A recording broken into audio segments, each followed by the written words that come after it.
কোথায় বাবার বাড়িতে এসেছি, একটু রিল্যাক্সে থাকবো, কিন্তু এবার মনে হচ্ছে বাবার বাড়িতে এসে পড়লাম একটা বিপদ। কি বিপদে পড়েছি চলুন আপনাদের সাথে শেয়ার করি। হ্যালো এভরিওয়ান, আসসালামু আলাইকুম। অনেকদিন পর একটা ছোট্ট ব্লগ আপনাদের সাথে শেয়ার করছি। আজকের আকাশটা দেখে মনে হচ্ছে না যে একদম ঘন কালো মেঘে ঢাকা, ঠিক তাই আকাশটা কিন্তু প্রচন্ড ঘন কালো মেঘে ঢাকা ছিল, আর সেই সাথে বাইরে ছিল প্রচন্ড বাতাস। বাচ্চারা কিন্তু খুবই বিরক্ত, কারণ হচ্ছে বাচ্চারা এবার নানু বাড়িতে এসে যেন তারা মজাই খুঁজে পাচ্ছে না। এটার একটা কারণ আছে অবশ্য। নানুর বাড়িতে এসেছে কিন্তু নানু আসলে বাসায় নেই।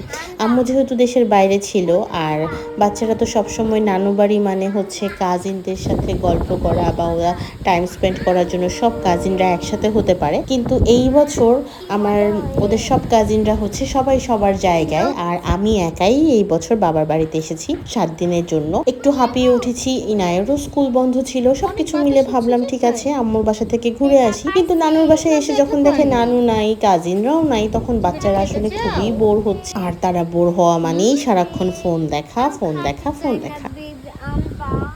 বেবি আম, তাই তুমি খাবে না এটাকে?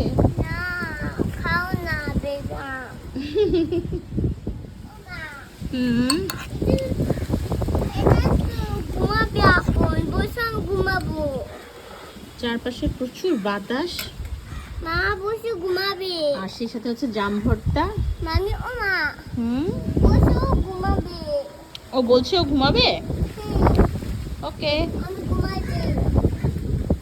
আর হচ্ছে এই যে আমার বুড়ি, পাকনি বুড়ি, খালি সারাদিন পক পক পক পক পক পক পক করতে থাকে। তুমি আমকে ঘুম পাড়াচ্ছ? এই জন্য ভাবলাম আজকে যেহেতু দিনটা ভালো আছে, এই দুইটাকে নিয়ে আমি একটু ছাদে চলে যাই, তাহলে বাগানে বসে কিছুক্ষণ জাম মাখা খাওয়া হবে। বেশ মজা করে জামটাকে মাখা হয়েছে। আর সেই সাথে ছাদে এসে দেখি যে গাছ, যেহেতু প্রচণ্ড বাতাস হচ্ছে, পাকা আমও ছাদে পড়ে আছে। এটা নিয়ে আমার বাচ্চার আবার খুবই প্রশ্ন যে আমটা পড়ে গেছে, ব্যথা পেয়েছে, তাকে সে আদর করে দিচ্ছে, ঘুম পাড়িয়ে দিচ্ছে। আমার ছোট কন্যাটার আবার একটু বেশি মায়া সবার প্রতি, সে না সব কিছুকেই মায়া করে। তার কাছে মনে হচ্ছে এই ছোট্ট বেবি আমটা সে খাবে না, এটা খেলে ব্যথা পাবে, তার জন্য সেটাকে খুব যত্ন করে রেখে দিচ্ছে। ইয়েস মা।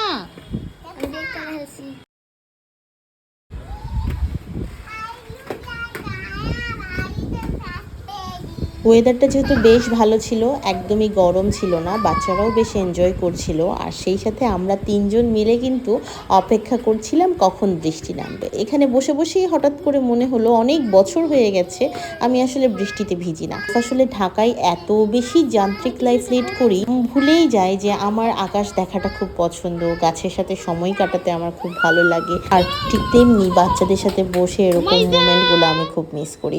এগুলো আসলে যখন ওই যে সব কিছু সাইডে রেখে বা সব ব্যস্ততা ঢাকায় রেখে আমি যখন কোথাও যাই, তখন আমি ফিল করতে পারি। তখন আমার কাছে মনে হয় আমাকে যদি আর ঢাকায় ব্যাক করতে না হতো, আমি যদি এখানেই থাকতে পারতাম। অবশেষে বৃষ্টিও শুরু হয়েছে, আর আমার 2 কন্যা কিন্তু বৃষ্টিতে ভিজে বেশ আনন্দ পাচ্ছে, প্রচণ্ড মজা করছে। ওদের মজাটাকে আরও একটু বাড়িয়ে দিতে আমি এটাকেও অ্যাড করে দিলাম। ছোটবেলায় আমরা ভাই বোনরা হচ্ছে এভাবে একজন আরেকজনকে ভিজাতাম। ওরা তো বেশ মজা করছে, তবে আর বেশিক্ষণ আসলে পানিতে রাখা যাবে না, অনেকক্ষণ হয়ে গেছে ওরা ভিজছে, এবার পানি থেকে উঠাতে হবে। আর আমিও সেই সাথে আজকের মতো বিদায় নিই, আরও অনেক কথা হবে নেক্সট কোনো ব্লগে।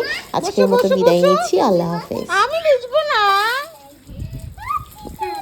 ও যে আমি ভিজবো না।